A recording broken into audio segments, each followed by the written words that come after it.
Andrea Buglione with the Colorado Fresh Food Financing Fund, which really kind of belongs more in Working Group 2 because it's really a purchasing program, but my colleague Tim Dolan is over there representing, wait, are we in 2 or, we're in 3, okay. We're in 3. He's in 2, I'm here, just trying to kind of learn about what some of the opportunities might be for if we were to expand our program scope, so thanks. I'm Michelle Ortiz with Cultural Wellness and Preschools. So we're based out of the Rocky Mountain Prevention Research Center at the University of Colorado. So let's go to our folks on Zoom. Maddie, you want to start?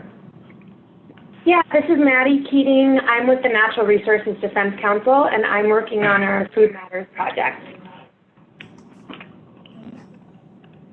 Lindsay? Hi, everyone. This is Lindsay Williams, and I'm with the Food Bank Network of the San Luis Valley, which is a network of 15 pantries in the San Luis Valley. Lane? Hey, everybody. This is Lane Satowski. I'm the Food System Administrator for the Denver Department of Public Health and Environment. And Matt? Yeah, this is Matt Steiner. I'm the Public Health Information Officer for El Paso County Public Health. Great. Is there anyone else on the line that I don't see up here? I'm here. This is Austin with Consumption Literacy Project. I'm on my way home from Canada doing some research with food stuff, so I'm hoping that our connection's going to be good. All right. Thanks, Austin. All right. Anybody else? Doesn't look like it. No. Oh, Juanita. One person. Juanita, welcome. Can you tell us who you are and what organization or who you represent today?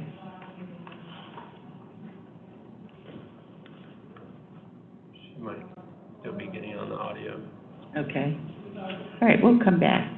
Okay, so I apologize for the fact that I had to, on a very last moment, miss the last meeting, so I felt just a tiny bit behind the curve.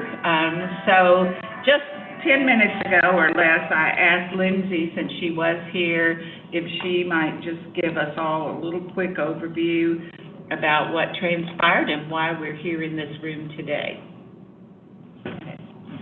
Okay, this is Lindsay from Hunger Free Colorado. So at the last meeting, prior to the meeting, Wendy from LiveWell took a stab at sort of tweaking our work group goals. It seemed like there was just some confusion and lack of clarity around what the goals meant and what our strategies could or should be, and it seemed like we were walking in circles a little bit, just trying to figure that out. So Wendy very graciously, like I said, took a stab at rewriting the goals, and you can see that, as Kevin mentioned, on one of the handouts. And it basically boils down to ensuring that there's access to healthy foods in Colorado communities, either through purchasing and it being affordable purchases at things like, vendors, corner stores, markets, things like that. So purchased by customers and clients. And then that's goal 2. And then goal 3 was rewritten basically the same thing, but free to clients, non-purchased. So that mostly being food pantries, food banks, and places such as that. Still kind of working on the language. We didn't really want to get into wordsmithing too much, but making sure that we're writing those goals, keeping kind of dignity in mind and that kind of thing, making sure it's what clients would want to and customers would want to read and how it feels to them. So that's what we talked about. It seemed like the group felt good about moving in that direction and having clarity around those 2 goals, and then splitting into 2, knowing that there would be very different strategies with acquiring food that people would purchase and acquiring food and building up those infrastructures with food that is non-purchased, but also recognizing that there would be some very similar and overlapping strategies. That's really what we kind of came to, I think, by the end of that meeting. We didn't talk more about the structure of what the work groups would look like going forward. We really just came to a consensus that we'd give it a go at this meeting for July splitting into those two groups for the first part of the day and then reconvening just to see how it felt to everybody. But we didn't talk at all about structure in terms of officially splitting into two, what the work group chair role might look like, no matter what path we take, anything like that. It was just kind of like, these goals make more sense. Let's try splitting into two groups, reconvening, and we'll go from there. So I don't know if, Kevin, that kind of sums it up all right, or if people have questions? Yeah, that was perfect, thank you. The only thing I would add is that at the end of the meeting, people did express that they wanted to kind of still stay as one unified work group and not split off. So we'll be meeting together today for about an hour or so, and then coming back together to kind of share out on what people worked on. And so you'll still, even if you like have more interest in goal 2, or your organization works more with it or whatever, you'll still be getting that information and have an opportunity to provide feedback. So the only other thing I wanted to add, and I'm sorry I didn't do this at the start, is that we did schedule site visits that we talked about at the last meeting. So on August 14th, we'll be going to Colorado Springs, and on August 15th, we'll be going to Alamosa and seeing some other sites in the San Luis Valley. So Lindsay's on the phone. Thank you, Lindsay, for hosting us. But if you're interested in attending either of those, we have opportunities for like travel and lodging support and stuff like that. Just let me know and I can direct you to the sign-up sheet. So any questions on the work or the site visits? Right. I guess I would ask any thoughts or, oh, I'm sorry, thank you for doing that. Any thoughts or questions or, you know, when people were coming in the room today, a few people were probably as confused as I was. So this would be an opportunity for us to kind of clarify for ourselves what we're doing here. Any other thoughts? Everybody feels real clear on what we're doing here. Go ahead, Ruben. Crystal clear. You took a breath. Crystal clear, okay. So have people had an opportunity to look at work group goal number 3, strategies? Wendy had done this piece that was in a matrix form. Our group was, we're not quite there yet. So if people had an opportunity to look at that, there are some questions that are included in red there. Should we take a couple of minutes for people to read through that so we're all on the same page?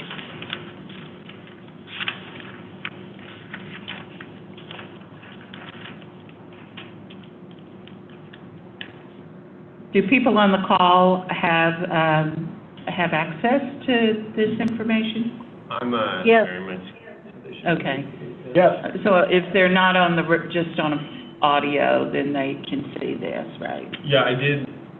Sorry. So I did also send this sheet out with the pre-meeting email, but if anybody needs it, feel free to drop me a line through the chat or through email, and I'd be happy to send it to you.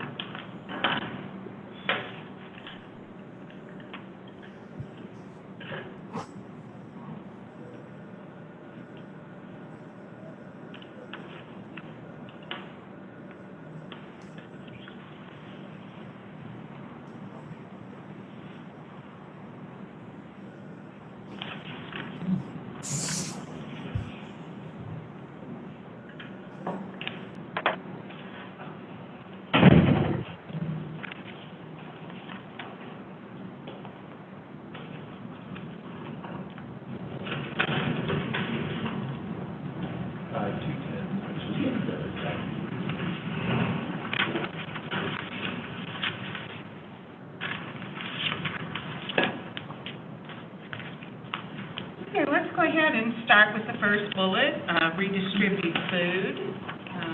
We have a question there, but I guess my big question is, would this be the wording of how to reword goal 3? Do we think that's what that's for? Yeah, so I can also provide some like clarity behind what other work groups have done, and we don't have to do what they've done. But essentially what they've done is taken all of their strategies and prioritize them through different like facilitation methods and come up with like a top 4 or a top 8 or something like that. And then some of them have gone through and ranked those on like 2 scales. So one is impact and one is feasibility. And ideally you're looking for really high impact but very high feasibility. So that's what some other groups have done. I think one thing we could do is work through each of these and see whether or not the language resonates with people and kind of do the same activity that we did with the overarching goal. Or we could think about ways to do that prioritization and think about if there was one or two of these maybe that we want to focus on our efforts on for year one of this work group, what would those be? Does that make sense? I have a thought about this first bullet. Can we just jump in? Mm-hmm. Okay. Jump right in. I think is this about redistributing connecting institutions to deliver prepared meals? Or are we talking about raw ingredients or both? And should we specify or maybe have two separate strategies? I don't. Because it seems to me that institutions like hospitals and universities, they have plenty of.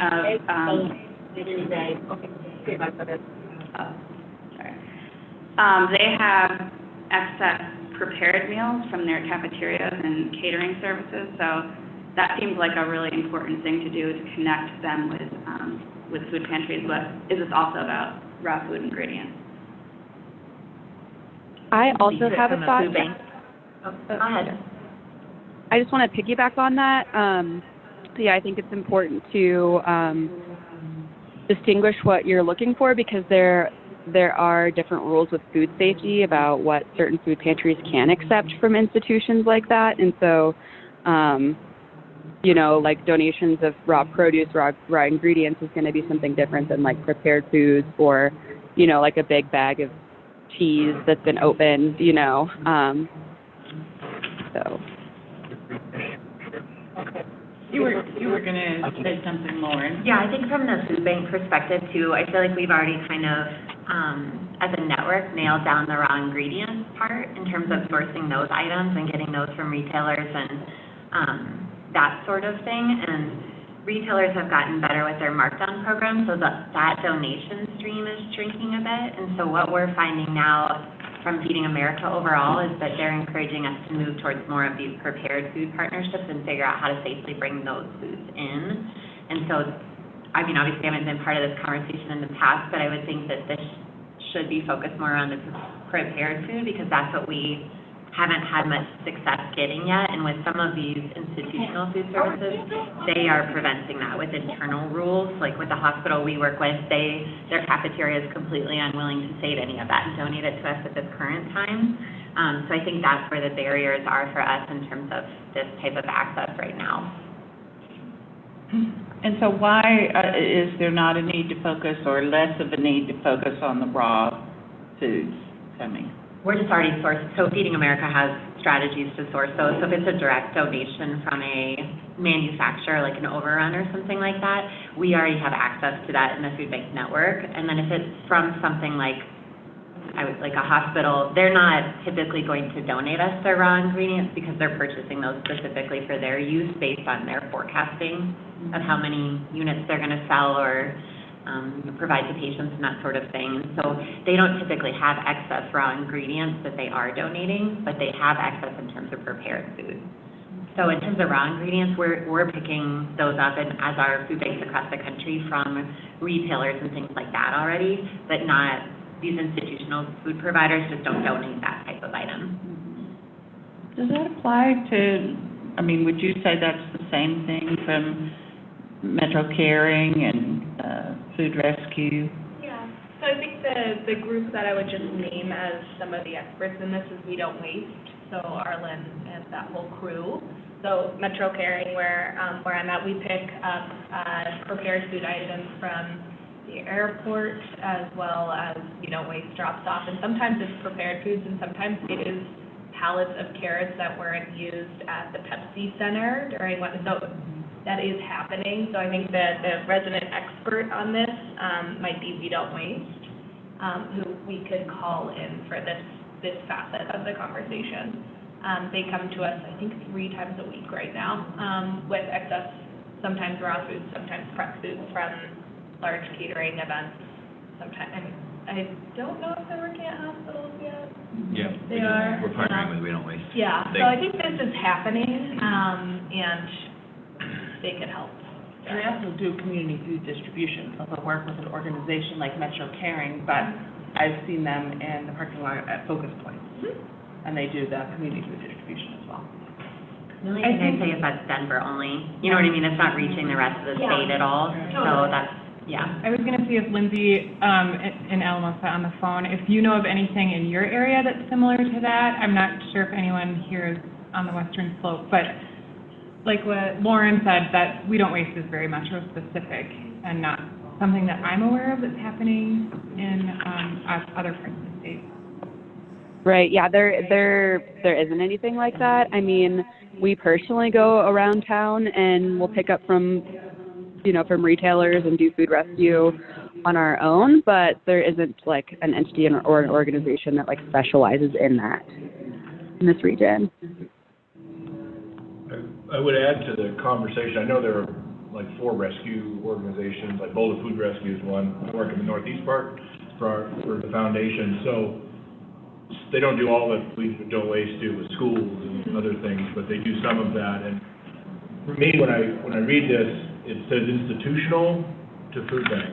And I know places like a Boulder Food Rescue, tax incentives on the next bullet or the one after that is for the local growers, but in Boulder, for example, they do have, and they work on connecting local growers and getting that raw food into folks' hands. So I didn't see that reflected here, so it's a little bit broader than the conversation, but in terms of that bullet, it reads very much like institution to the food bank or the food risk. It doesn't talk about small growers and redistributing that food, which in some of the more rural areas, that is kind of part of what's going on or what they're attempting to do.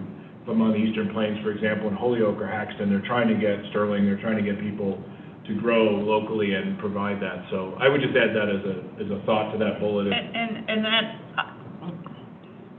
I mean, that's what we're doing in our neighborhood in Montbello as well. I believe that should be under the goal 2. Yeah. Do we think that's being addressed upstairs? If not. I'm not talking about purchasing it. So, or am I misreading? That's food that's donated. I'm using Boulder because I've just been dealing with Boulder lately. So that's going out collecting that food from farmers for free and redistributing it. Yeah, that's what we're doing as well. I didn't think that was the other group. I thought that was purchased. So that's what I was.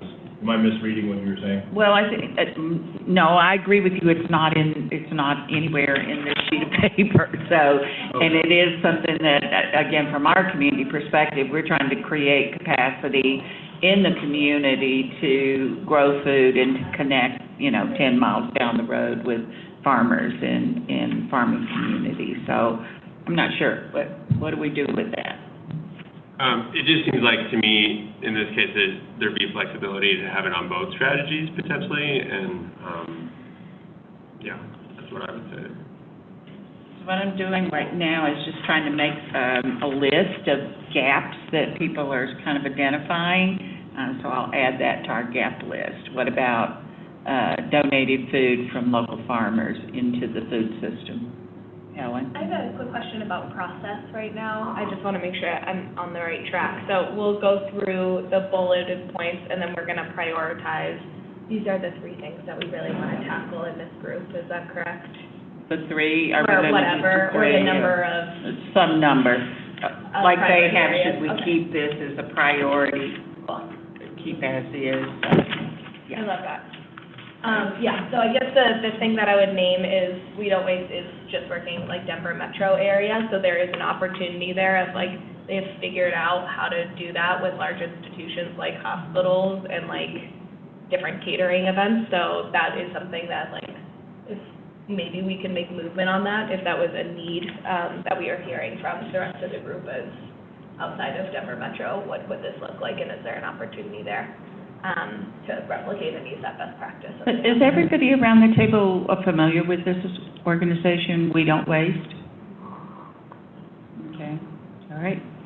So what we want, basically the gap is that type of activity is not happening anywhere outside the Denver metro area, okay? All right, anything else on the first? Go ahead. Oh, I was just going to add, this is Maddie Keating on the phone. Sorry if I'm interrupting someone. I can wait. No, go ahead. You're fine. Okay. So I don't have them off the top of my head, but NRDC, through our Food Matters project, is really trying to work on some of these issues and create some simplified rules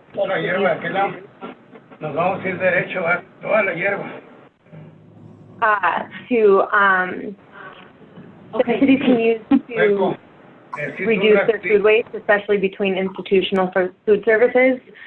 We're doing a little bit of it in Denver, but I might be able to pull some case studies of things that are happening outside of Denver. We're working in several cities around the country.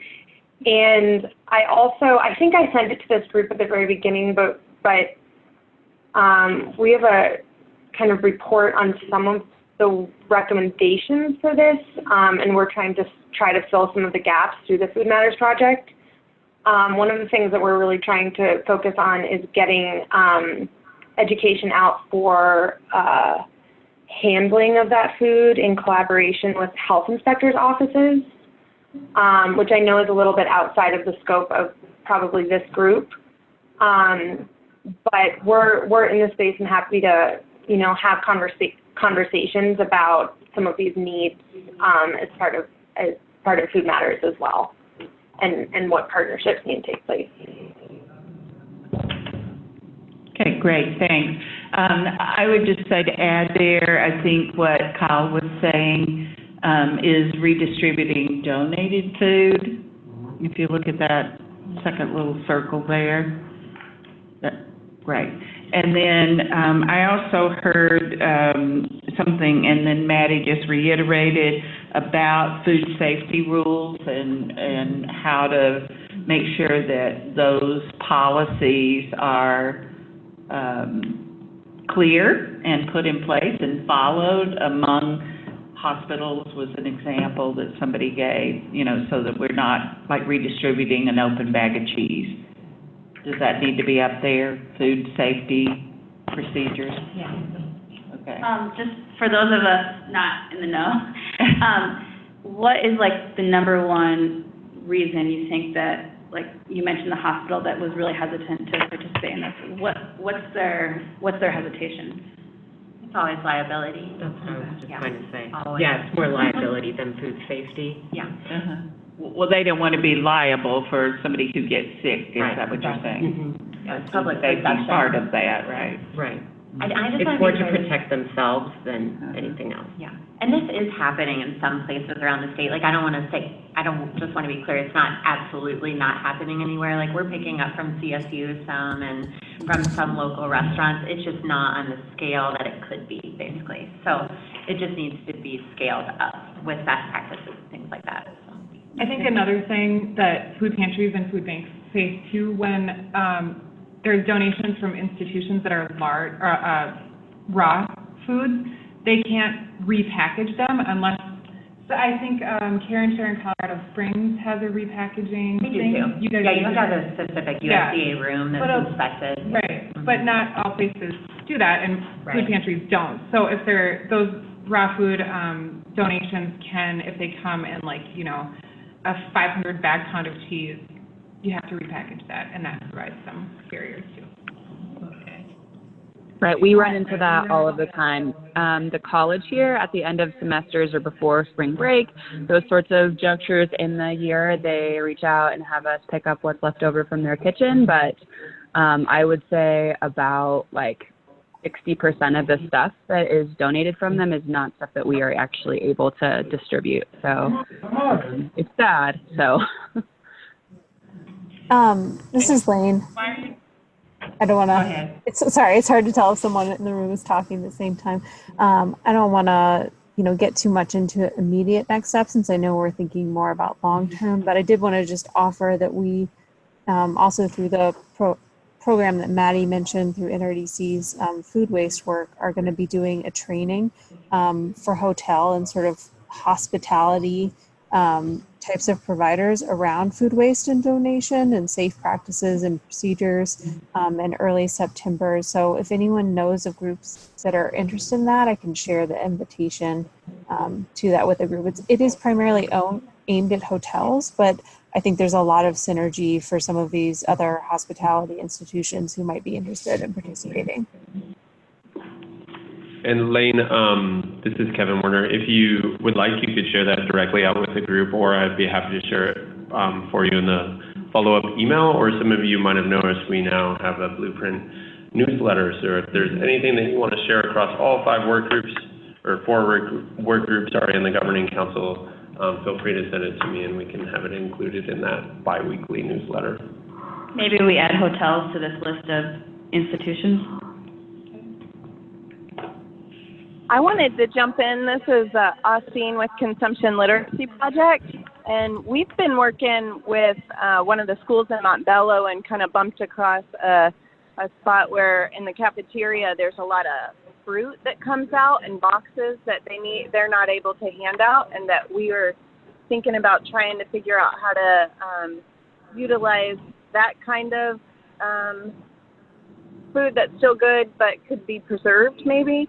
And we also bumped across a couple of times food that could also still be preserved that was being tossed into the compost pile that was like cauliflower that could have been, riced up and maybe frozen.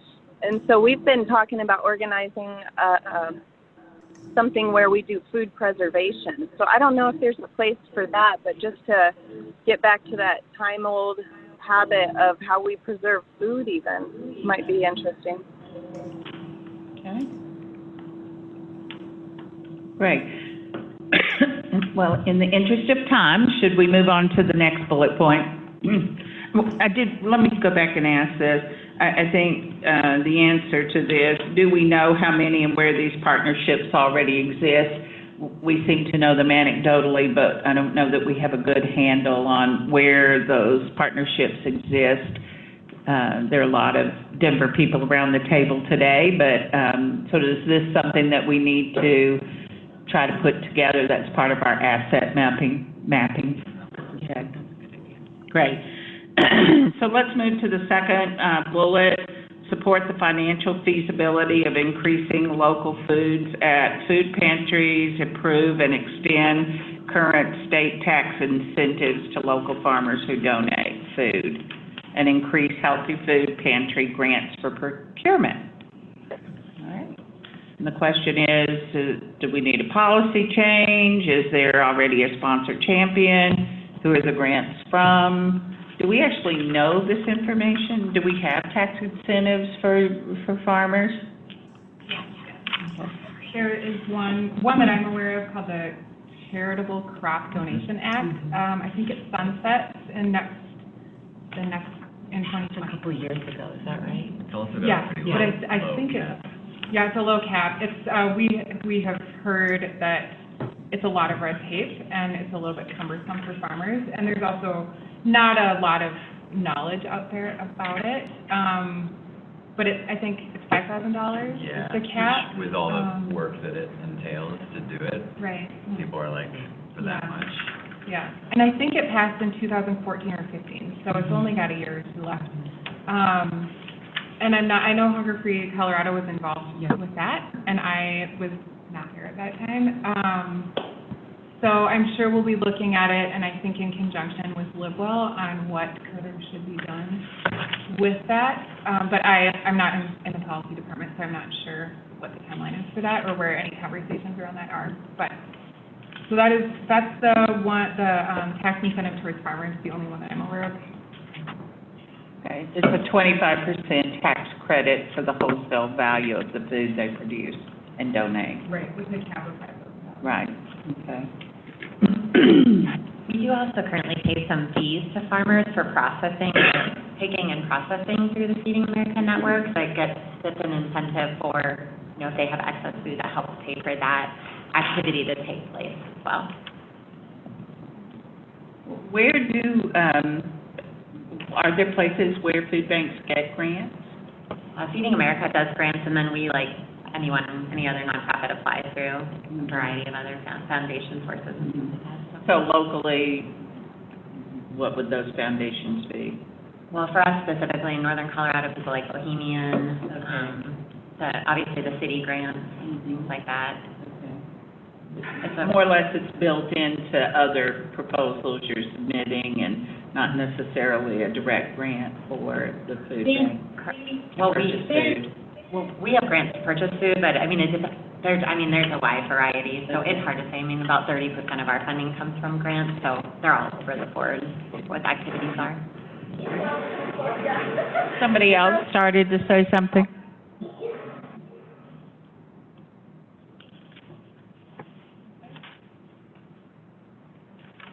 So in terms of policy change, the only policy we'd be looking at this point is how to address the Charitable Crop Donation Act. Does that sound right? In terms of incentives for farmers, I mean, I don't know if there's more. That's the only one I'm aware of, but there is something else that Hunger Free Colorado worked on last year and in this just recently adjourned legislative session, and that's the Food Pantry Assistance Grant. And that was through the state legislature, and it was $500,000 in the first year for food pantries and food banks to apply for that funding to purchase directly from farmers and producers healthy protein, produce, and dairy, Colorado grown, to go into the food banks and food pantries. We got it renewed this year for a lower amount, and that happened for a number of reasons, but it's decreased this year. We're working on a strategy to change the way that looks a little bit, have a different kind of strategy, and I don't know, it's hard to really get super into it, but we are going to continue trying to build that up, get the funding back up to a higher level, have more partners sign on to it and be involved in the next kind of iteration of what it might look like. So we're having meetings with partners to kind of see their interest and involvement around that. And that would be, again, either a bill or something in the state long bill, in the state budget, where food pantries and food banks can use the funding to purchase items from Colorado farmers. All right, anything else to add to this bullet? All right, the next one. I had one idea. I love the idea of supporting farmers. Is there any way to create Donna, you've created such a great web of network of people who can help you come out and pick and harvest and weed as you need. Is there a way to create a web of connections for them like that, where it could be high schoolers learning about farmers near Denver area? Yeah. Help them to support and pick and harvest and weed as they need in groups. There's an organization called Uproot Colorado that is working on doing just that. Do you know a little bit more about that? They basically provide volunteers to do gleaning and things of that sort, and then I think their next kind of phase is working to have paid workers that they could provide to farmers, just since seasonality varies so much by crop, that they could essentially employ the workers, and then the farmers could source those workers from them when they are in harvest time or heavy workload time, things of that sort, yeah. I'm only basically familiar, so if either of those two both seem to know it as well. Okay.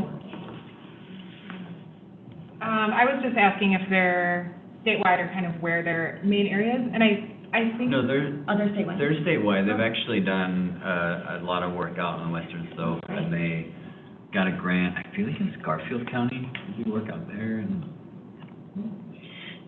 I think what all of this discussion underscores is the fact that there are pockets where things are happening, but how do we create something that's more systemic? I know in our community, we created, even though we didn't get funded by the federal government or anybody else at this point, for our entire food access initiative that we're working on, we've been able to get pieces of it funded. And then one of our big funders, made a decision 2 months ago that now anything that relates to food, it surely has been resolved and they're not going to fund any of those projects again. So from my perspective, the policy change has to be at the very least at the state level, so that these efforts don't just go away because somebody got tired of funding that. Right? Okay, let's move on to the next one, increasing healthy food at food pantries. What's already being done by Hunger Free Colorado, that would be a place to start. Again, I think the main thing we're doing is the food pantry assistance grant that I talked about with the last bullet. And I know in terms of working with farmers through that, a lot of the food banks have really strong connections with farmers, and we're working on kind of seeing ways where we can collaborate to just see if we can replicate what the food banks are doing that are really successful with those farmer partnerships in other parts of the state. So I think, again, it's this pocket thing. There are certain, I think all the food banks have have relationships with farmers, but in certain areas it's stronger and more efficient and effective and a really strong model. So how can we all work together? Farmers are of interest to a lot of partners, Hunger Free Colorado, the food banks, Live Well Colorado. So that's part of what Hunger Free is trying to do, just starting in the last couple of weeks really, is convening with a lot of these partners who want to work better with farmers, and how can we do that together and not overwhelm the farmers with like, work with us, work with us, work with us, and we all have these different systems and different things. So we're meeting with Feeding Colorado, I think, in the next couple of weeks, and other partners. So there's not any concrete thing that's being done around that other than the food pantry assistance grant, but we're looking at how we can just do it more cohesively. Okay. So I want to come back at this question from the user, the end user of healthy food at food banks or food pantries. I had the occasion this past week to visit every entity that is distributing food in our community. And all of those get donations from grocery stores. They get food from Food Bank of the Rockies, and food from local farmers in the community. The thing that really was striking to me was the amount of really unusable products that were coming to those distribution sites. I watched at one of our Denver Food Rescue in conjunction with at Academy 360, and they had 3 huge crates of bell peppers, 2 of which got put into the compost pile because they really were unfit to be eaten. And so my concern is, and it probably relates back to number 1, is are we seeing, are these organizations, these businesses that are donating the food, are they just trying to get rid of unusable produce and it's going into our system?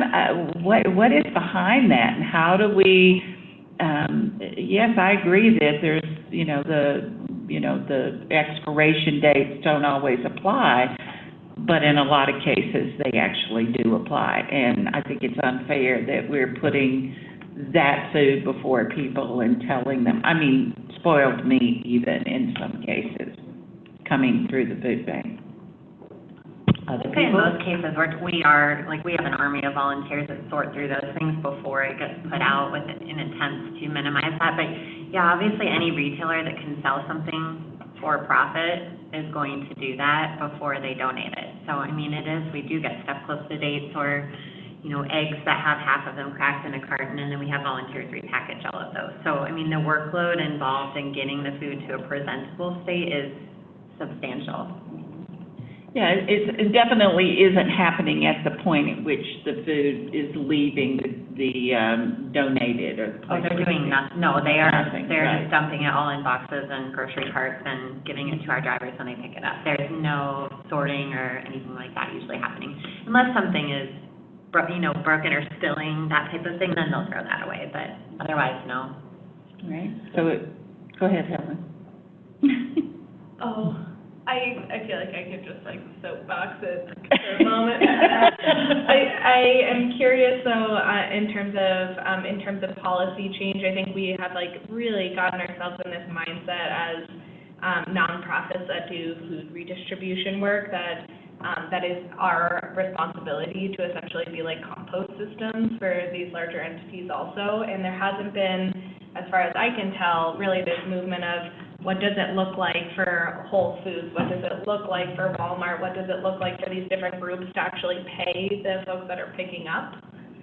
So to have like an admin tax on everything that we are picking up because we are paying Alpine Compost to pick up 3 times a week, or we are, whatever it may be. And that is something that I think could really have some power to be able to have the purchasing power to be able to do our work better. That I haven't seen effective yet, and it's because they've been able to utilize organizations, including Feeding America, including Boulder Food Rescue, including Metro Caring, that are doing all this legwork for free. And that seems silly to me. I love that idea.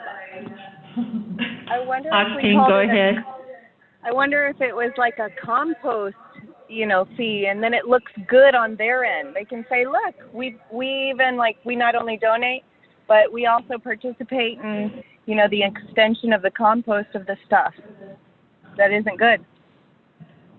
So if it were a compost fee instead of a pickup fee, because essentially that seems to be, that's what we see too. We're seeing a lot of spent stuff going in the compost pile too. One other note I'd add to that, which is different than your soapbox, but it's related, but when I think of some of the food issues that I see, certainly out like on the Eastern Plains, in some more remote areas, they have issues with fresh food safely, let alone the food bank and pantries like that. So I just throw that in the mix, is that the metro area, and I know we have mostly metro folks here, so that's another piece of the healthy food that's an issue like for everybody out in the plains in many places, because the fresh food isn't going to stay anyway. I know stories of being in Burlington and people saying, listen, it gets to Safeway and it's going to last a day anyway. So food bank, the Family Resource Center, Prairie Family Resource Center is not going to get anything of value. So I would just add that to the Is that because process. Nobody's getting anything of real value? It's difficult. It's usually the end of the line for a lot of the major retailers. So sometimes if you're northeast Colorado, you get stuff out of Nebraska. Some of the schools are buying out of Nebraska. Many of those farmers don't farm the kind of food that you and I are going to eat. So they're doing soy and millet and corn, hemp. And these are the things they get paid for. So even donations, even if you could do the paperwork, many of them, the family farms who might have acreage that they would commit to it, it doesn't make a lot of sense for them to grow tomatoes and lettuce and things like that because they can't make it work financially. But that's the whole community, right? So some of those communities just struggle to get fresh food, period, unless it's coming in from another state. Again, I use Burlington as an example because they are kind of the end of the line. There's nowhere from Kansas that's closer, you know what I mean? But I just would throw that out just for, if you think through this, thinking of the rural and urban frontier mountain perspective, because sometimes it's a community-wide issue, not just what are you going to do to get food for a food bank.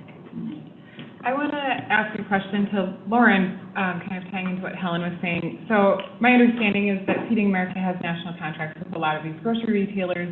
If there was this idea to pursue an admin tax on composting, do you think, is that something that we could do kind of regionally or locally, or do you think that would have to go through the national contracts with Feeding America? I don't know that I can answer that. I think I need to look into it further. A lot of our partnerships, though, are with individual stores. Like, we actually execute the work with them. They'll have set a policy, like at King Soopers and Kroger's, that they have a zero waste, zero hunger campaign. And so they're much more dedicated to this food rescue than they used to be. And so that was nationwide, but then it really depends on the degree of like regional management buy-in as to how much they actually make happen. And then unrelated, the only thing I was going to say that's kind of more positive in being in a more rural area is we do have some farmers that pick up some of our compost for animals. We have a pig farmer that comes to us several times a week. And so that is one thing that is more positive in terms of getting that food out the door. I mean, if we have to compost a whole, pallets of things, they're not taking that degree, but they are taking some. That's helpful, at least. Okay. Yeah, I like the idea of the composting fee. Outside of the work that Austin is doing in our community, people have to pay to have their compost materials picked up. So it's not a huge incentive for your low to moderate income families to want to pay every month to have their compost, and certainly not for institutions. I mean, the schools, if you're a Denver public school, not a charter school, but a Denver other traditional public school, there's a program, and Maddie could talk about that, I think, or Austin, where that they get their compost from the school picked up for free, but it doesn't apply to everybody. One question I would ask you, Helen, does your new job, Fresh Food Connect, is that all over the state, or is that just metro-wide? Yeah, so just really quick, Fresh Food Connect is a platform that connects backyard gardeners with local distribution anti-hunger organizations. So we have 9 organizations statewide now that are utilizing this web platform that connects gardeners with local food banks. And yeah, it is statewide. So our smallest, we have a couple of folks in Gunnison and Crested Butte who are utilizing it. Boulder as well, Boulder Food Rescue. There are 3 different groups in Denver Metro. And hoping to expand across the state too. And in Montbello, we've used Fresh Food Connect, not quite in the way they intended us to. We have our sort of own thing. But we do have backyard farmers, and we do have schools. And we may be one of the few communities sort of trying out this aspect of having schools dedicate part of their land to growing food for the kids and the families who live around their school. But that's been an effective way for us during the growing season to get fresh food immediately to our production sites. It's picked that day and goes directly to the food distribution. And so people are getting things that are, at the top of their peak. Yeah. And it is an invitation that this is a statewide and nationwide thing that different communities can utilize. And so on average, the new groups that are starting up in their first year, they're collecting about between 5,000 to 7,000 pounds of backyard produce that's coming in. And like Donna was saying, it is just an immediate redistribution thing that also provides this value of local food. And so if that is something that seems potentially relevant in your community, I'm sure there are backyard gardeners who have already signed up who just don't have anybody to pick up yet. So it is just an invitation if that is of interest. I think that's definitely something that we could explore on a statewide level, maybe Hunger Free through the Food Pantry Network, that has been effective in different communities across. Don, I was just going to add, I think on the compost and the taxing or the cost recoupment, that might be an item for both groups to consider, given particularly on the retail side. So a lot of grocers don't make a big margin anyway, regardless of what you might think of Kroger or Safeway. And then when you get farther out and you get smaller providers, and even when you get further out, they're making less of a margin. So not that it should be recouped, because it should, but I think that might be a strategy that overlaps with the sort of retail market. I know certainly with Chaplin Fresh Food Financing, we've experienced that too in terms of what's available to fund, because the margins typically are really small. So even adding that, you wouldn't want to add it and then stop doing it because it's too expensive, or passing it along to the people in the community. So anyway, I think that'd be a great. There might be something to consider as an overlap between the two groups. I also think that in terms of a pickup fee or compost, I would potentially call it a pickup fee. I do think that would really need to be led by Feeding America, the local chapters in Colorado, in a lot of ways, because if not, then I think we could undersell each one of our groups. We'll do it for free. But if it was a collective effort and that's something that we named moving forward, that could definitely be a national model, and not some huge, not a 2% tax by any means, but what does it look like actually to get those numbers of the composting that they would have, or trash pickups that they would have had to done, and redistribute that money to local organizations in their community, much led by Feeding America throughout the state. So I think that is an exciting thing that could definitely be deployed and really, really benefit our local organizations in rural areas as well as urban areas. I think it could. I think just to Kyle's point, like, our fear would just be the not retaliation, but the stopping of partnerships as a result. Yeah. You know what I mean? That's a tough balance to strike. Totally. When they're already starting to donate a little less. And is that because of efficiencies or is that They're just getting better with their supply chains and their markdown programs, which is good from a food waste perspective, but bad from a food redistribution perspective. Well, the other opportunities I hear anyway are, Metro looks different than some of the rural areas, but how do you bring in your trash folks? You know, how do you look at that as a cost model? So to your point, not wanting to say, here's our fee, and, okay, well, then we're not going to do it as much, but how do we, talk about what is their cost for this if they had to do it anyway, and what could you help? And so it could, it has that's why I was thinking it's a crossover, because it has an opportunity to bring folks together in a solution kind of basis of, you want to give us food, the trash companies or the compost companies are going to be doing this anyway, how do we help reduce the cost, streamline it, remove it from your books and it'll be on ours, but here's the fee you'll pay, those sorts of things. So I can't resist one other suggestion here, and this is directed to you, Kyle, in your DARA form today. So I know from a personal standpoint that Colorado Health Foundation is having site visits and in the process of determining what applications for coalitions they're going to be funding. And because that is directly related to Workgroup 2 and 3, or to the goals 2 and 3 out of the blueprint, what a perfect opportunity that we could pilot some of these ideas that we're generating and more to come in that process of planning or presenting this information and these potential policy changes, but for those grantees to ultimately try to test out some of this. So could you let her know that? I will. She knows it already. I know she does. We know there's a lot of work to align and to coordinate where possible with the blueprint work. Most everyone is doing both, if not a lot of things. So we're aware of that. Sometimes it feels painfully aware of how much we have to try to align and coordinate. But our hope is that through that process, and even for those who maybe don't receive an actual grant, or maybe we open it again next year, but hopefully there's going to be a lot of cross-pollination going on in the next 9 months. So we are very much aware. I appreciate you bringing it up, and I'll make sure Dara knows. I just know for a fact in my coalition there are 10 entities, and I would say less than half knew what the goal 2 and 3 even was. They know now. So, I've got 8 or 9 of those site visits myself. Oh, just bless the you. reasons I'm doing, and some know more than others. It is fun. Thank you. Can I say one thing on the redistribution before I forget? I forgot to say it when we were there, but have you guys talked about Meal Connect in this group at all?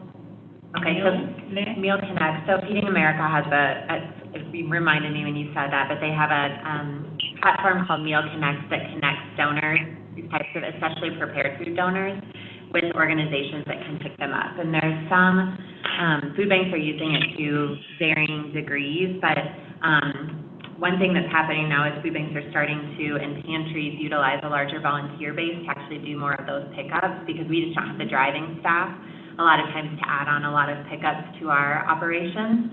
And so that's expanding within Feeding America at the national level, and they've actually provided grants recently and have a pilot going on now to determine what best practices go on with using a volunteer workforce to do that. And so I think that's something that the food bank community can help lead more in the future as well. So what it looks like is a hospital would post, I have this much food left over after service, and then whoever goes in and says, I'm going to pick that up first, gets that food. And that can be any pantry that's part of the broader Feeding Colorado network. So, but a food bank needs to be using it to a degree before they can have their agency partners take part in that. But I think that's something that, in terms of redistribution, is relevant to consider future as well. I just don't want to forget, sorry. I want to ask you a question that maybe this is just off base altogether. how do you store those meals that have come in? A lot of times they freeze them at the site, and then we bring them in, and that way we just ensure during transport and that type of thing that we don't run into food safety issues. So for example, we pick up pallets of food at CSU post-service, pans of things that don't get distributed. Those get frozen on site before they come to us. I don't know how we could even begin to take advantage of this in Montbello. I mean, we have no storage. Or direct redistribution. So we had I just went to a Feeding America conference, and one small food bank was doing a presentation on this, and they have volunteers picking up from Little Caesars every hour, because anything that doesn't get sold gets thrown away, and then they're just directly distributing that to families immediately, or to organizations that would use it. Wow. So some of it, yeah, I mean, if the storage capacity doesn't exist, Feeding America funded a variety of sizes of food banks and agency partners to figure out what works best. So that's just not published in like a toolkit yet, but once it is, we could share that. Okay, great. Well, we have 6 minutes before we're supposed to meet with the other group. Do we want to weigh in a little bit here on strengthening older adult meal programs and coordinating with affordable housing? I guess next time we need an hour and a half. I'm in touch with Andrew, so we can stretch it out a little bit to maybe like 11:20 or 11:25. Okay, so they're still talking up there too? Yeah, let Okay. me double check with them to see where they're at. But yeah, we can get moving on the second to last one here. Is that right? Well, we need to talk about older adult meal programs. I don't know who has experience or who's doing that beyond. I feel like I'm talking a ton, I'm sorry, No, but please so we work with Volunteers of America also with their congregate meal program, we're actually their catering vendor for that, and I know that's happening with some other food banks too. And then in terms of older adults, it's not like a meal program, but there's I always forget the acronym, but it's CSFP, Commodity Supplemental Food Program, and we provide a senior box of food through that. Anybody else? Yeah, well, Project Angel Heart, I don't know if they really focus on older adult meal programs, but it is home-delivered, medically tailored meal program. Project Angel Heart? Yeah. But because things changed on January 1st and allowed for different kinds of reimbursement, Medicare, that is being increased, and I think they're really optimistic about the future. So if we're going to talk about that, they should definitely be here at the table. What would that be? Project Angel Heart. No, I meant what would the discussion be? You said if we're going to talk about it. I mean, it's on here. I suppose if we're going to look at increasing or changing that policy even more, I mean, there's a lot of people working on it and lobbyists working on it, so I don't know that it's worth weighing in or not.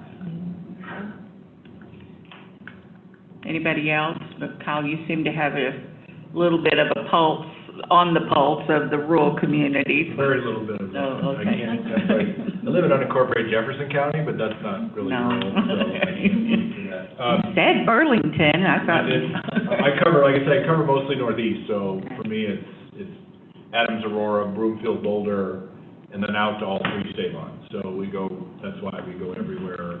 And that's why you hear me use Burlington or Holyoke, or you can talk about pizza if you want. I can tell you how to get food and pizza and Idalia.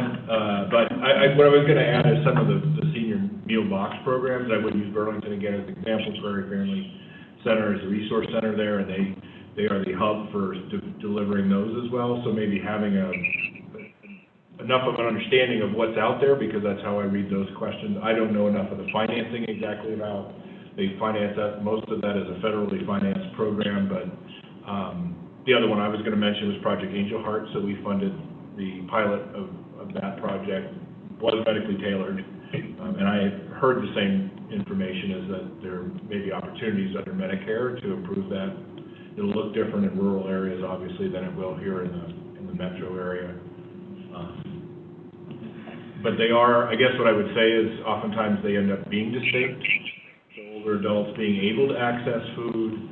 It is a bigger issue in rural and frontier areas because transport is much different than it is here. Now, it's not easy in the metro area either, necessarily if you're older adult, but part of what we fund out in Burlington, for example, is really 2 or 3 counties and, hundreds of geographic miles where they're bringing meals to people because they can't, the older adults just aren't able to get out and get to them. So I would just throw that in as another, as access looking different, both for older adults maybe generally and certainly for older adults in non-metro areas. Definitely the transportation access. We have a group of folks, a couple of organizations who have taken it upon themselves to get food to some of our seniors who live in Montbello Manor.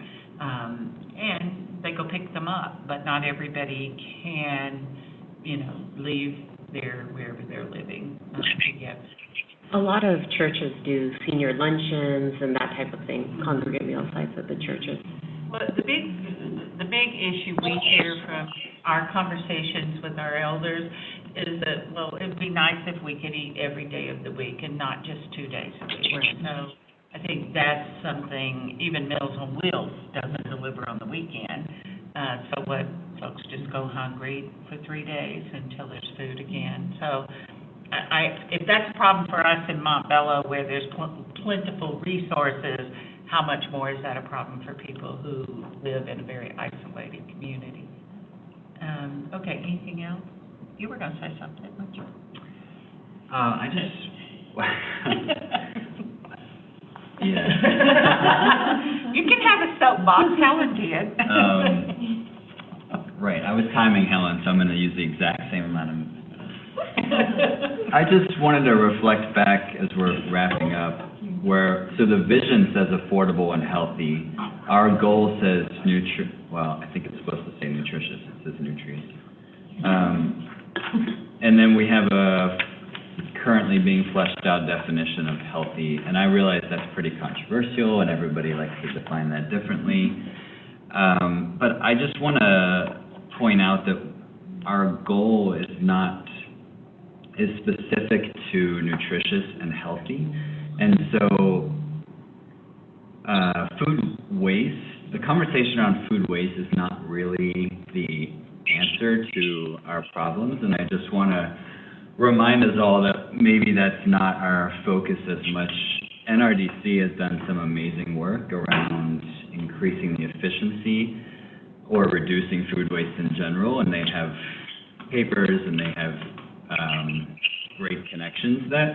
And there's certainly overlap, but I think things like what Hunger Free did with creating a line item for purchasing Colorado produce and protein, which is much healthier than all of the processed foods that are more readily available.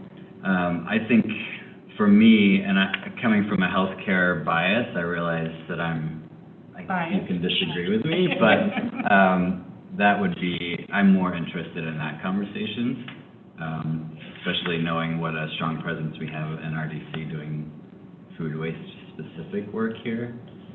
And then, we have to put pressure on the redistributors to say, we don't want junk and processed foods, and I know Feeding America is making a lot of strides there, and I'm really excited about Erin's leadership at FBR and how focused she is on that. And then in turn, Feeding America has to put pressure on their corporate contracts, right? And say like, hey, you can't just dump everything, which is a long conversation, but that's anyway, I just wanted to sort of give us perspective on that.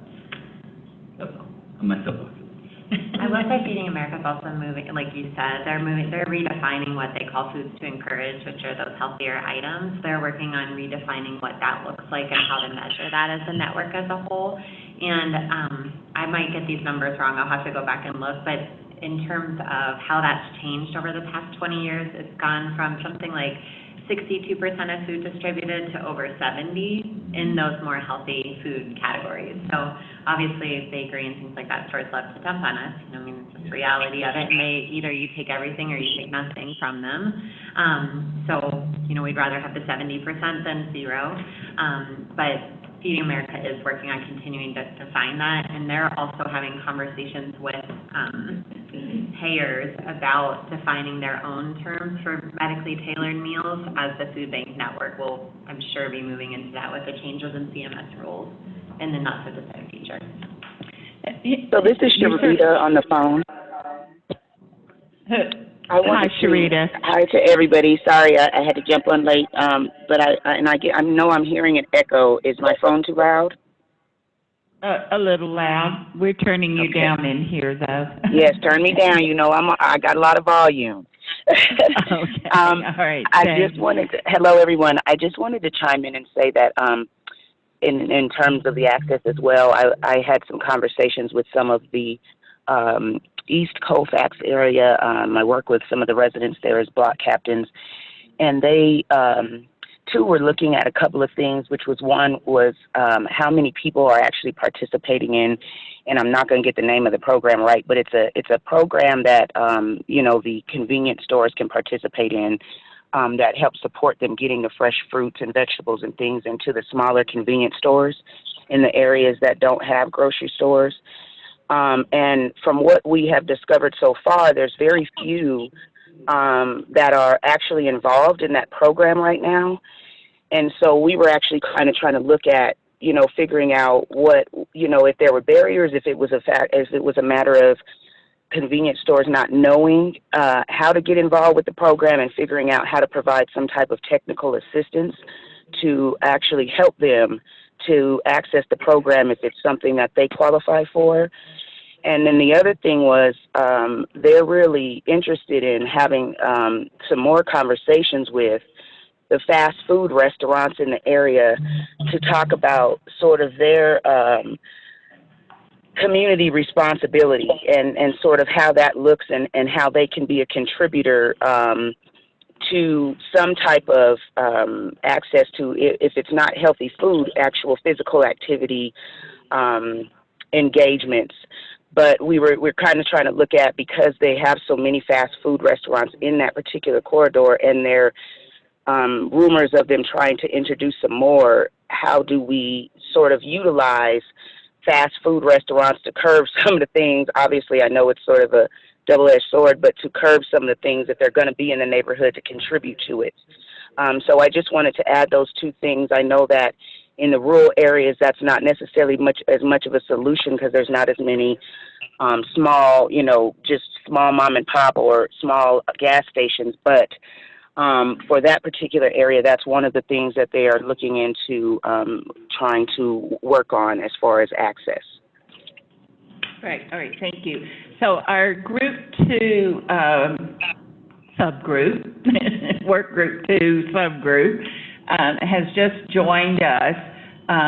So I have a question for the whole group. Do we need like a minute and a half just to stand up and breathe, those of you who were, okay. So just to sort of close out our session here, thank you I thought this was a really good conversation, a really rich conversation. I think we know a lot, but there's a whole lot we don't know. I love your soapbox, Ruben, and stand on it every day and stand on my head for it. It's not enough just to give food to people or have food for people. If it's not nutritious and building their mind, body, and spirit, then I'm not sure we're making progress in the real world. We're just perpetuating growth, right? Growth, right? So I know I appreciate you bringing that all back to our attention, because I think we all probably agree to that. Okay, Group 3, stand up, jump up and down, turn around, and sit back down in 90 seconds or less. And just for everybody on the phone, we're going to stay on this line. I know it originally said we would switch over to the other one, but most people are on this one, so just stay on this one and we'll keep using it. Thanks. I'm on that one.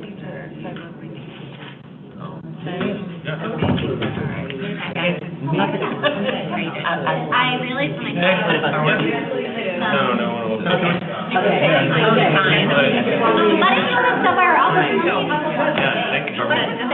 like, we're not going to VR after. I'm happy to do that. I have our food bank pickup truck. My car is having some issues. Oh, no! a knowledgeable person. I'm not 25. Yeah. I couldn't, like, going back and forth, I was like, no, you're let's go to Carmen. I know. I don't know, right?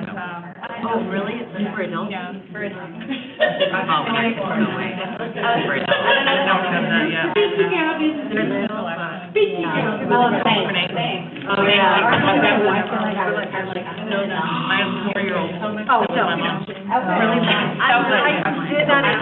Wish you were around. Oh, yeah. Okay. I'll give you my card. Okay, good. I was like, I think she's still in the. I know.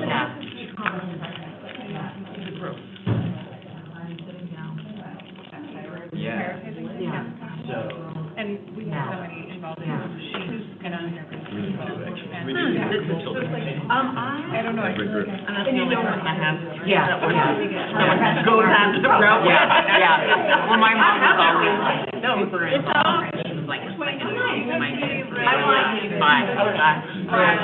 my mom came out to visit, and then maybe my work no fish goes. Okay, good. Saying hello to you. And my mom was my elementary. Oh my God. Well, right now we. My daughter is environment, like, no, you're not. But how do you know? Like, you're amazing. Yeah. Oh, so my kids are like, my kids cry when they're back. That does not make me feel awkward. We're like, well, you've done yourself there. So they know that they're capable, but they're very live. Yeah. When they can fly on that. Yeah. Good work. Yeah. The funny thing is, when we have our super adults, like, we're not doing anything adult. I'm like, talk to me about super. I don't prepare any meals. I don't plan anything. I don't do that. What happened?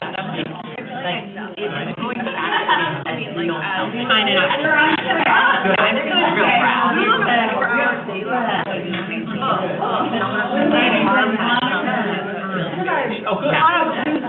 Yeah, that's crazy. That's what I do my husband. I'm like, let's do something crazy. Like, it's like, go down, like, dance. Yeah. I'm like, let's do something.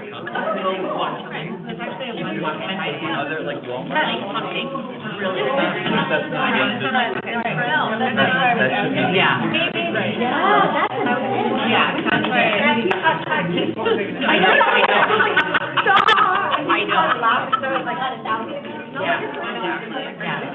I'm like, this is great for dinner. Like,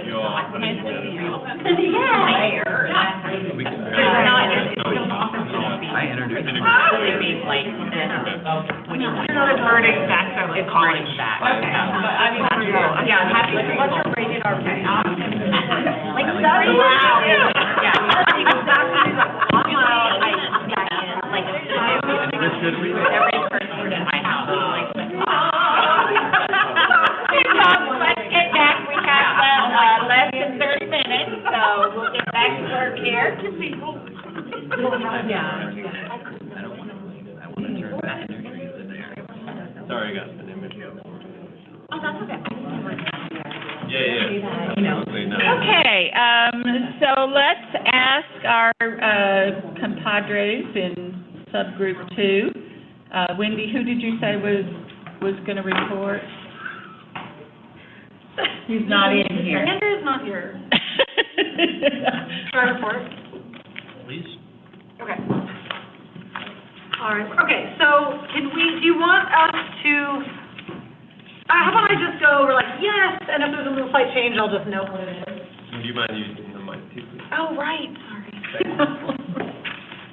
Hey, okay, so this is Wendy reporting out for goal number 2 group.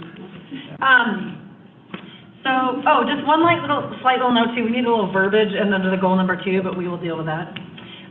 We do want to sort of just overall comments on our discussion. Probably needs to be integrated maybe into the goal language, maybe into every strategy or some sort of statement. Maybe we need to think about how we use this, but we talked a lot about retention. you want to mention that? I feel like you do a much better job talking about Retention? Yeah, about how, we talk a lot about we need to increase this and access to this and Yeah. ensure this, but we actually need to talk about retention of what we have. So why don't you? Tim mentioned retention, and I felt like that was a big gap on our side in terms of areas that we can really dive into a little bit deeper. Maybe I need a look. Tim had mentioned retention, and that really opened up a can of worms in my mind about, gaps that we're really looking at. There's a lot of groups that are doing things in the vein in particular areas, and some areas are a challenge, especially we're talking about healthy access. Certain areas don't have some quality access for legitimate reasons, strategic reasons, infrastructure reasons, et cetera, et cetera.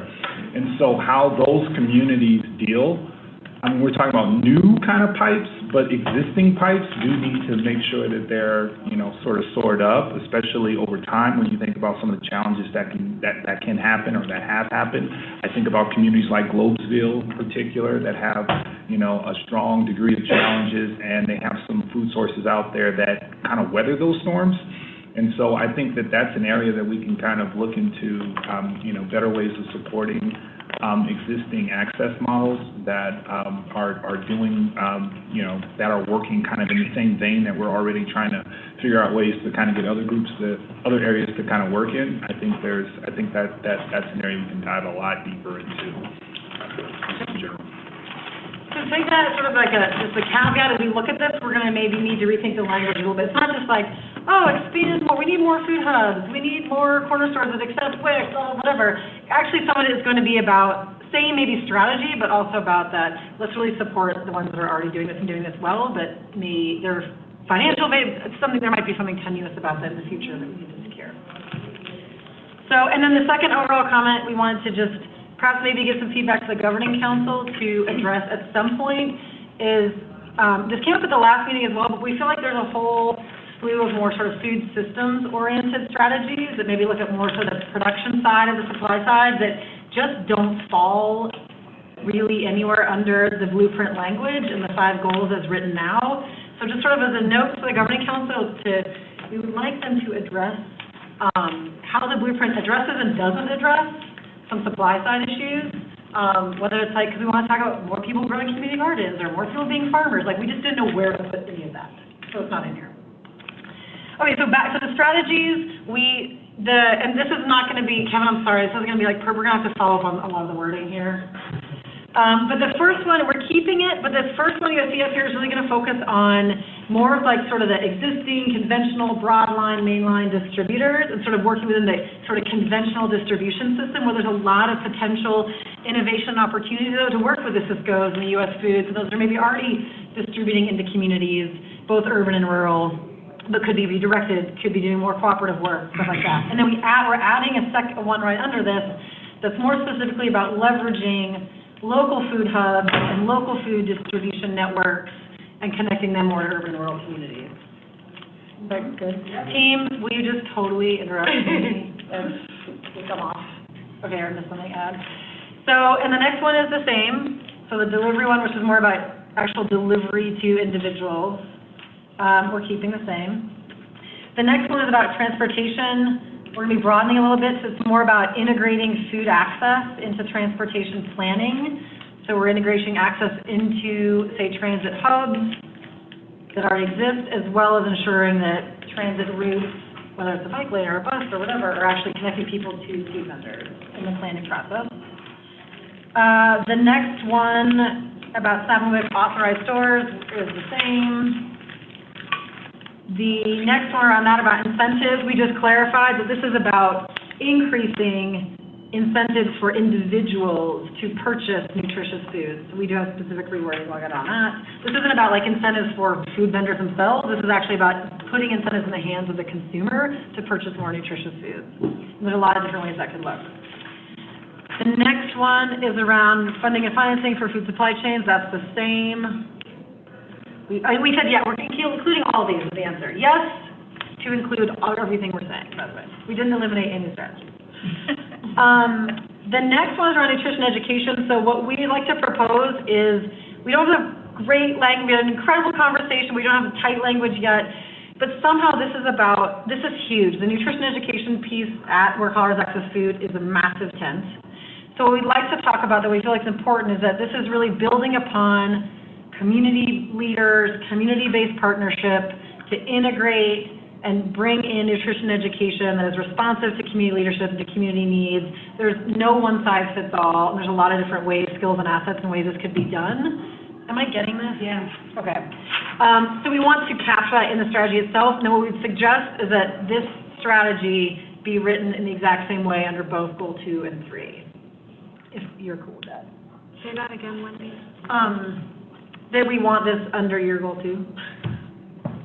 Which one do you want under? The nutrition education one. Oh, Sorry, okay. sort of expanding that concept of this is of the community-based partnerships, but this isn't just about where you purchase food. This is about community food assistance sites as well.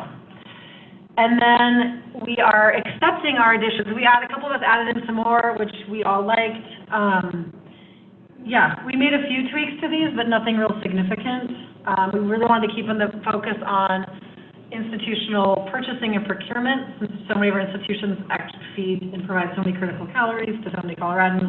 And then this last one about financial and technical assistance is a little bit broader than the funding and financing above, and this is really just looking at people along that whole food system and supply chain, but maybe it's not about, oh, I need that support. Tim, I'm totally going to say this wrong, but do you want to say it? Yeah, I think what we initially, I think we thought it was like around financing and those kinds of things, and that's where it came from. But I think we decided that it really was appropriate in furtherance of all the strategies that we identified. So. Yeah. And we talked too about this one too. This isn't about words in here which are great are on technical assistance to entrepreneurs, but we also talked about the importance that it's the whole system, right? This is also workers. This is about like sustainability of a food business isn't going to rely only on that owner of that business, but it's going to be about your whole environment and your workers and who they are and how they're hired and how they're retained. And so how it has that whole system behind a business supported. Feasibility perhaps as well. Yeah. And then we decided that there probably are missing strategies, but we have enough to do. So we didn't write any more. And if you guys have any that we think are glaringly missing, we would love your feedback. All right, anybody have questions, clarifications, more work for them to do? Okay, bring it on, Chief Bass. All right. Excuse me. There was one additional thing that was added at the end of the meeting that I wanted to make sure was mentioned under that last goal, was also retention of sites. In terms of providing financial or technical assistance, making sure not just that new sites were started, but that we were able to keep the ones we have. One thing I would add too is corner stores. I don't know if that's included there. So, yes. So we keep using the language food vendors because we want it to be as broad as possible and totally nebulous, it turns out as well. But yes, in our definition of this, it's like anywhere that you can buy food that is providing access to that community. Big or small. Is that fair to say? Okay.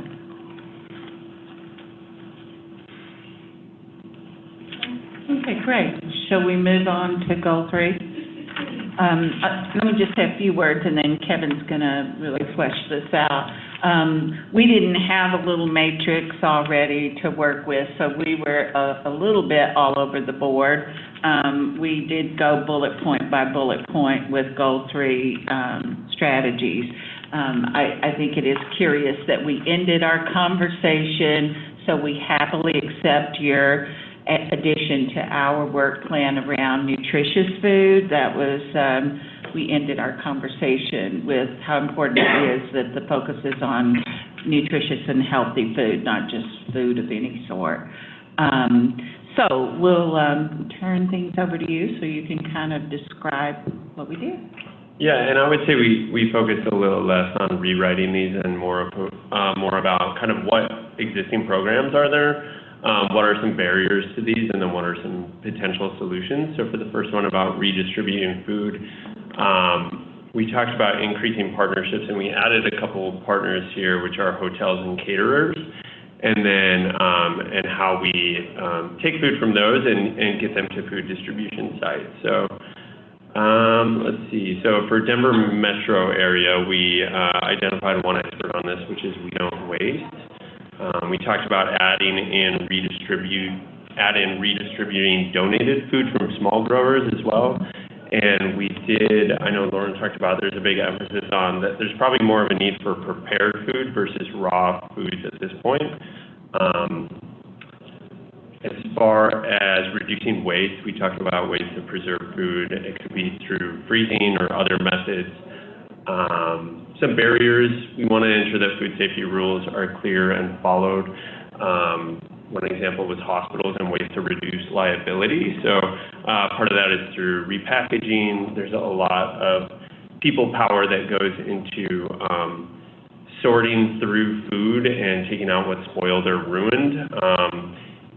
Another barrier with that, we talked about, especially in rural areas, even retailers like a Safeway isn't necessarily receiving the freshest food either. So it's just kind of another step where for them to be able to donate the food already could be on its way to spoiled. So let's see, one of the solutions that we identified was a potential compost or pickup tax that could be placed on, I believe it was retailers, right? To pay for the distribution sites to be able to compost their food and pay for people to pick up the compost and waste and stuff like that. Does anybody want to add to that? Farmers were identified as a source of someone that might want to pick up compost as like feed for their animals or something else. Meal Connect was identified as a program that's increasing the number of volunteers I believe that are available to do pickups, but also, most importantly, increasing the communication between donors and recipients. And then one thing donors are doing, as I mentioned before, was freezing food on site before distributing to ensure that it's preserved better. So any questions or comments on that first one? I think this is what we spent probably most of the time focusing on, but cool. So the next one was support the financial feasibility of increasing local foods at food pantries. We talked about some policies, so I believe it was the Charitable Crop Donation Act, which is a 25% tax incentive for farmers for the wholesale value of their food. There's some Feeding America grants in Northern Colorado, is it Bohemian, I believe, and some city grants, Food Pantry Assistance Grant. Uproot Colorado is a program that's happening statewide for increasing volunteerism and paid workers for producing and harvesting local foods. And then one of the barriers that's been identified, so I know Donna talked about her experience with Montbello, is that there's little pockets of funding that you might be able to blend and braid, but to be able to find one large funder to do this for your program is difficult. And sustainable. And sustainable. Not sustainable. Thanks. Any questions or comments there? Cool. Increasing healthy food at food pantries. This one, I might have missed some notes here, but we kind of talked about some of the stuff that we talked about above, which was the Food Pantry Assistance Grant. And then Hunger Free Colorado is also meeting with Feeding Colorado soon to work on this, right? Did you want to? Yeah, can you add Feeding Colorado and many other partners? Live Well, RMQ, a bunch of people. Sure, thanks. Anything else there? And last but not least, we talked about strengthening older adult meal programs. Food Bank of Larimer County, Lauren talked about how they're partnering with Volunteers of America. And then what did CSFP stand for again? Sorry. It's the Commodity Supplemental Food Program, so it's the senior boxes, and a number of food banks or other pantries are doing that. Mm-hmm. Not just us, I'm not sure the extent of who across the state. Cool, thanks. And Project Angel Heart was identified as another potential program or project that's happening. So one of the big barriers here we talked about was access or transportation, especially in rural areas. I think this is probably a problem across the board, but especially here. And so how can we provide access to food 7 days a week? So we talked about like Meals on Wheels, probably doesn't do weekends. Churches will have like meal luncheons, but that's probably not happening 2 to 3 times a day, every single day. So how do we really ensure that that's happening throughout the whole week? And then I apologize, Tim, but we didn't have as much time to talk about the one that you had added here, which was coordinating with affordable housing community to determine resident need and access strategies. So we'll have to talk about that in August. But Simon, is there anything? You're not at the table. Yeah, you had to be in 2 places at once. You know, as I look at the essence of our discussion, I think from a strategic standpoint, we will have, I don't think we got there today, but we will have things that we want to do, but generally those things to do kind of fall in 3 areas. One is policy, obviously, and is there some sort of, as the blueprint, working across multiple, avenues and venues, how do we impact both state policy, maybe municipal policy, as it, indirectly or directly relates to communities, and certainly federal policy as well. There's also, I think our strategies are going to need to be around financing and bringing about sustainability. And then thirdly, it's around education, and it's around education around what is nutritious, healthy food, how do we get more nutritious, healthy food into the hands and mouths and stomachs of people who are hungry. And, certainly if others, see another category of our strategies. We did not get to the point, I think, where you all were to, work with, is there some prioritization and even exactly what those strategies, the wording for those. So I think from our standpoint and our subgroup, that's our next work to be done. But I want to stop first. Any comments, other things that people in our subgroup would like to add? I think one of the next steps would be impact versus feasibility that Kevin mentioned, and then also possibly target populations that we would like to focus our work on. So just a couple of suggestions. Okay. Can I add to that too? I think for both of these, it might be, okay, it's not on the agenda. That might already be planned, but if someone could take these and build us out sort of like an action planning template, would be great. Is that something someone can do? Actually, I was going to say that is our next step. We need that too. This next step. However, just a caveat before we jump there, and we have 12 minutes. I know that the Governing Council is going to be having a retreat in, the 23rd of August, right? Is that right? And I am concerned about how, what the context is of this, and does this need to be at some other level before that retreat? Yeah, I think that's probably an Erin question, and she's off this week actually. So, but I don't know. I think we can definitely run these proposed changes and stuff by the Governing Council. I don't think they're at the place yet about like approving or not approving any sort of changes. So I would just say this room and across the state is where the experts are on these issues. So feel free to make whatever changes you think are necessary, and we can keep working that out. And then, I mean, you're on the Governing Council team, so like at a certain point they'll all review. That's why it was on my mind. Yeah. Right. So that's what I would say, is just proceed and keep going. I don't think we're doing anything that's like too radical and straying from the path of the blueprint here. So.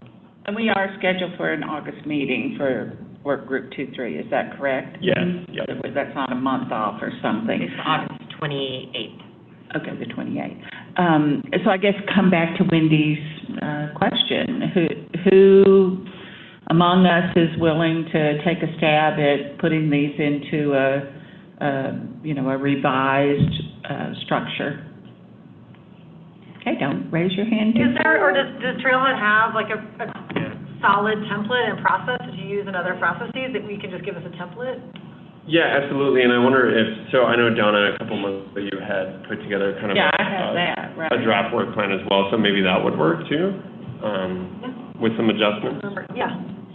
Initially, that group had been Wendy, myself, and Tim, and Helen gave some input as well. Go ahead, Lindsay.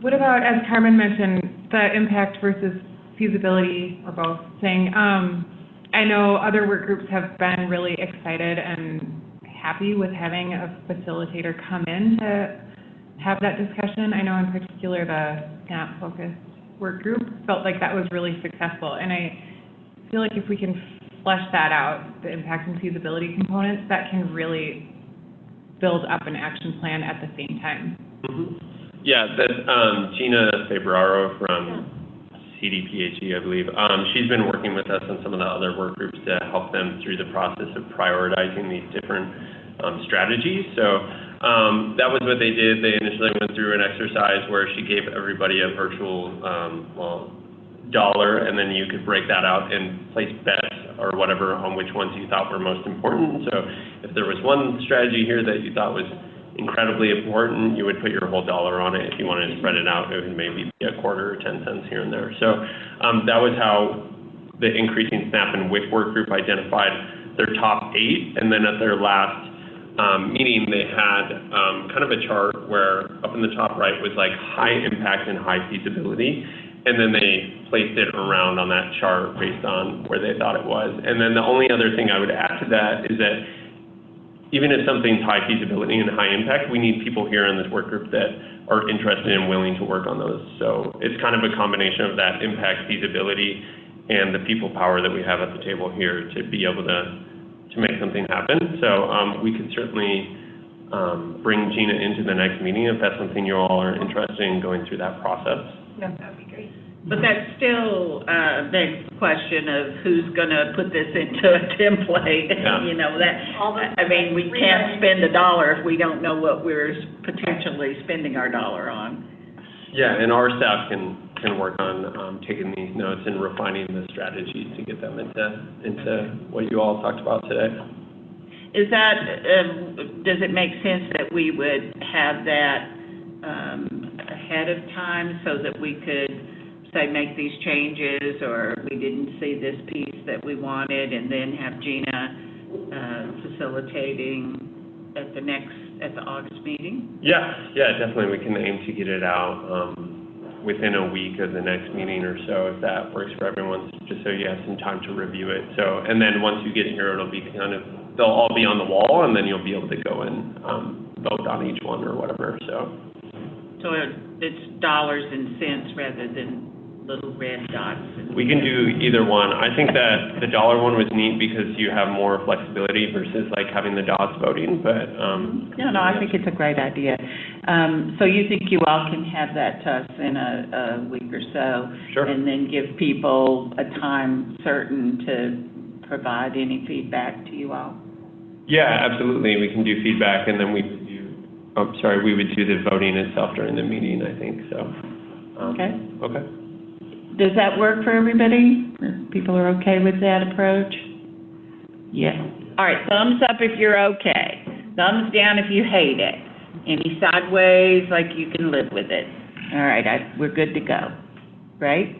Then, have people been seeing the newsletter? Did you get the newsletter?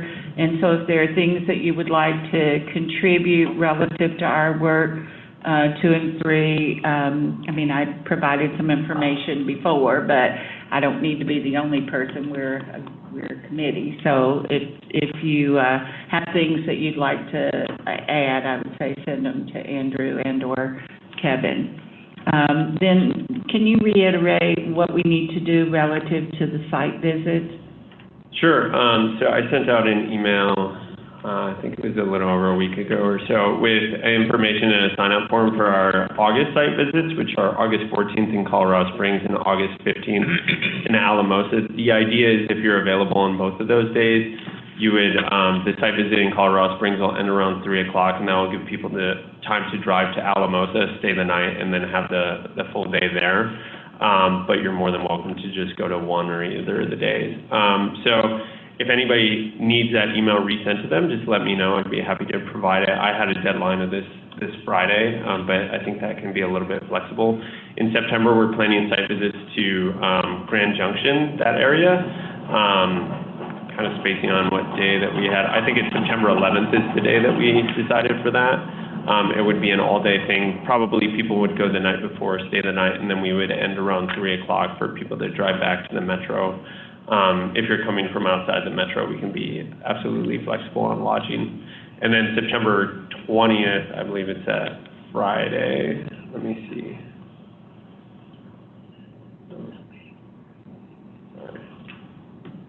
Yeah, September 20th is when we're planning on going to Garfield County. So looking in Glenwood Springs, Rifles, Silts, they have a lot of awesome activities planned, which is Dana Wood that we're working with there. So both of those will have more information coming out soon. And then if anybody is interested in hosting the Blueprint Group for a site visit, you're more than welcome to just let me know and we can work with you on that. So I would say you could expect about 10 to 15 total people. We open it up to the whole Blueprint Group, so. Great. And Donna, I wanted to make sure that you asked in terms of, this is Sharita, you asked in terms of add-ons, and we talked a little bit briefly, but I want to make sure that when we're talking about our thinking around policy and also around how we're engaging people in education is also helping them to understand what the verbiage is around the changes that are to come and how that's going to specifically impact people.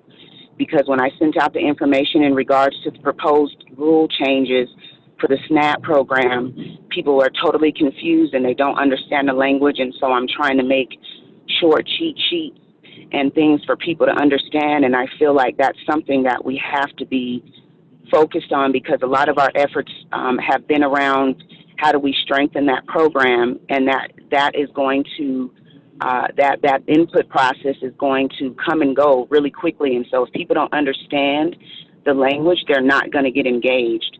And so I really want us to be thinking about as policy changes around us, whether it's federal or state, how are we, transitioning quickly so that we are actually helping the community be proactive in this, and so that they're not just having to hurry up and figure out how to respond, because this is going to hit LEAP hard, this is going to hit food banks hard, this is going to hit all of those other organizations that provide wraparound services really hard when these changes happen. So I feel like we need to be focused on how do we help people understand policy as it changes as well, and then what do we do in the event that we can't stop that from happening.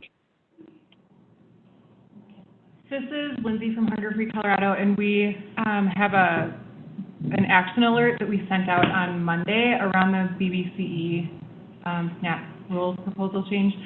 And I would imagine a lot of you got it, but I'm happy to send that to Kevin because I think we explain it in pretty great simple language around what the impacts of that would look like, and then what you can do to submit a public comment during the comment period, which will end, I think it's September 23rd.